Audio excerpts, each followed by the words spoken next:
Hi, my name is Alex Koff, and I am summarizing an article called The Regulation of Transnational Higher Education in Southeast Asia, Case Studies of Hong Kong, Malaysia, and Australia by Grant McBurnie and Christopher Ziguras. It's basically about regulation of international schools in Hong Kong, Malaysia, and Australia.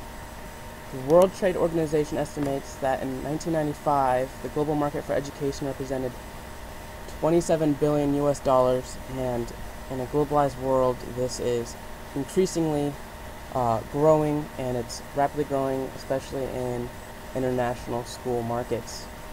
It's projected to be 1.4 million international students in 2010 and 3.1 million by 2025.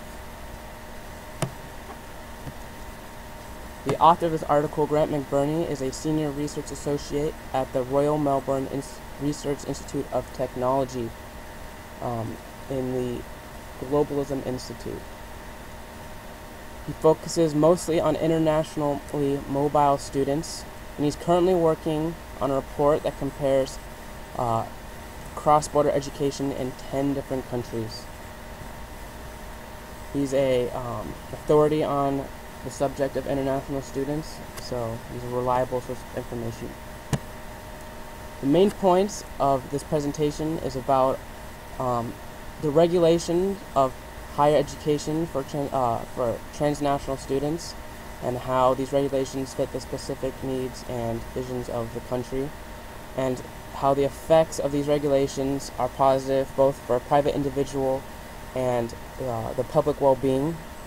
The private individual can have an education in an international location for a cheaper price than studying abroad, and the public benefits from having highly skilled and educated migrant workers.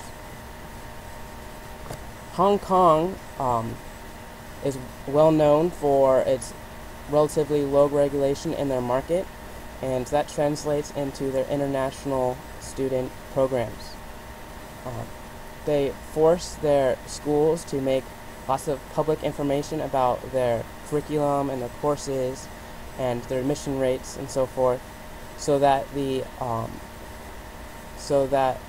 consumer knows what they're getting into, and they have very low regulations other than the information required to be disclosed. So they leave the choice up to the consumer what kind of quality school they want to go to.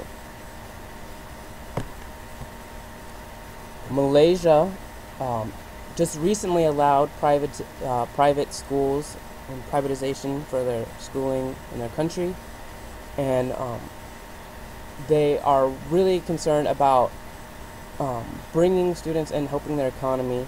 They force the foreign providers of these schools to make a company incorporate inside their country, and they highly regulate all the schools in their areas to make sure they can control what kind of courses they have. They also require all the schools to teach their national language.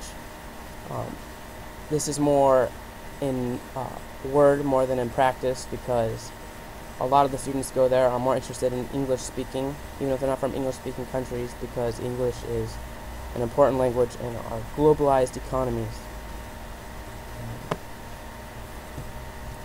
Australia has a similar situation as the United States, where they're trying to lower the amount of spending they have on their education to keep it at a high level. They have they pass some laws similar to the No Child Left Behind Act, where they have standards that must be met by all of their schools. They also track the money and how it's spent more closely, and they're trying to rein in and unify their practices across the country. So the main goals of the Hong Kong international students is to protect the consumer. The regulations in Malaysia are to advance the national goals of the country. And Australia is trying to protect the local system and make their spending more efficient. It's really important that education is regulated, and international students, it's considered a trade commodity. It's a service that since it's an international service, it needs to be regulated by international law and laws of each country.